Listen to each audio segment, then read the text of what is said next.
Café Espiritual, um encontro entre teologia, história e psicologia para desvendar os mistérios da fé e da alma humana. Aqui, cada tema é um convite à reflexão, à meditação e à apologia da fé. Um espaço onde a Bíblia ganha vida, a história se torna mestra, e a psicologia nos ajuda a compreender o que sentimos, pensamos e cremos. Com o Dr. Laerte de Godoy, teólogo e historiador, o Café Espiritual propõe um diálogo profundo entre o sagrado e o humano, entre a razão e o espírito, entre a fé e o questionamento.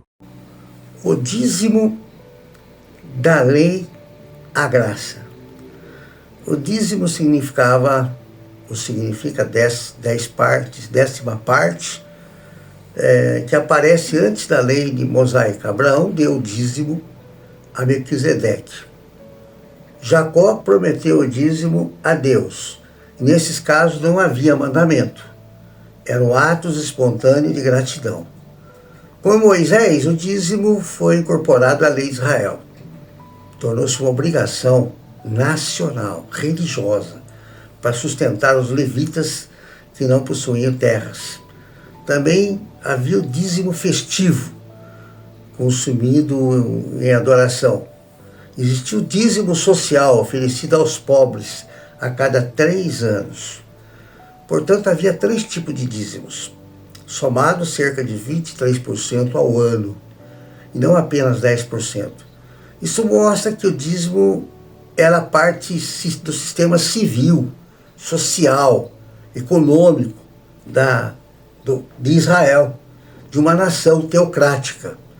Algo que não se aplica à igreja. O dízimo aí agora, a nova aliança, isso era a velha aliança, quando Cristo veio, ele cumpriu essa lei, lá em Mateus 5,17, a função do templo, do sacerdócio, dos levitas e das ofertas foi contemplada na cruz, conforme Hebreus 7,10. Mudando o sacerdócio, necessariamente há também mudança da lei, diz Hebreus. Como mudou o sacerdócio, hoje Jesus é o sumo sacerdote. Assim, o cristão não dá por lei, se quiser dar. Não existe lei. Ele oferta. A nova economia do reino é baseada na graça, na generosidade, no amor, na compaixão. No amor, na compaixão, na generosidade. Esse é o reino de hoje. O reino de antes, não. Paulo, ao organizar para os pobres da Judéia as ofertas, ele nunca mencionava o dízimo. Ele falava em conforme a prosperidade. Conforme você prosperava, você dava. Isso fala em Coríntios 16:2. Entendimento dos teólogos de hoje, como Agostinho já pensava dessa maneira, Martinho Lutero no século XVI, Agostinho no século IV, Lutero no século XVI, e João Calvino escreveu em suas Institutas, o dízimo não deve ser imposto como obrigação legal, mas a igreja deve instruir os fiéis da liberalidade que vem do Espírito.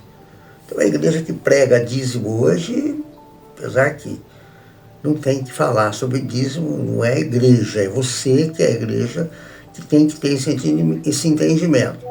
O John Wesley diz que o dízimo pode ser um bom ponto de partida, mas não é o limite. Nós damos não porque somos obrigados, mas porque fomos alcançados pela graça. Mas é liberdade, dá o quanto pode. E também perceba se esse dízimo está indo na igreja certa, na mão do pastor que está investindo na obra. Se esse pastor não investe na obra, não dê nada, porque você está no lugar errado.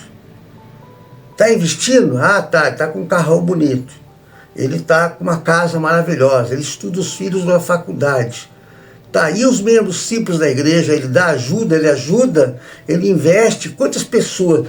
Tem no quadro lá as pessoas que estão sendo visitadas, você conhece isso, não precisa ser no quadro, mas você sabe disso, que existe um investimento na obra. Cadê os hospitais, como dizia o pastor da Assembleia de Deus? Cadê o centro de recuperação? Cadê os psicólogos cristãos? Onde está isso? Cadê esse investimento? Não existe, né? O dízimo era uma obrigação, em síntese final, da lei mosaica. Era a lei de Moisés. Cristo aboliu. O cristão hoje não é obrigado, ele é chamado para dar voluntariamente. Então não é obrigado. A contribuição é proporcional, consciente, alegre, motivada. Não damos para ser abençoados. Eu vou dar o dízimo. Você não tem que pagar sacrifício nenhum. Você não tem que dar dízimo, você não tem que jejuar. Não, isso é tempo da lei. Na graça, não. A graça é agradecimento, é gratidão, é amor, é envolvimento com a obra de Deus.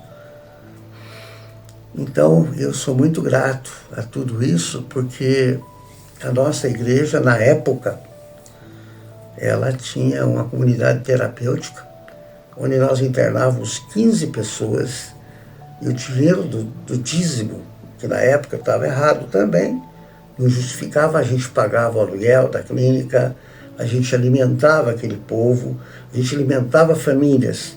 A igreja fazia esse trabalho. Mas o errado está que eu pregava que tinha que dar o dízimo. Eu pregava severamente. Não roube a Deus. Quem é que vai gostar de uma igreja dessa? E hoje nós vemos a igreja investindo nela. Templos grandes, enormes, e pastores sendo sustentados pela obra, pelo dízimo. Outros têm aviões, casas. Saiu na revista Forbes muitos pastores milionários, ricos. É por aí, meus irmãos. Acho que eu encerro aqui. Falei aquilo que o meu coração pediu. Vou estar voltando durante a semana.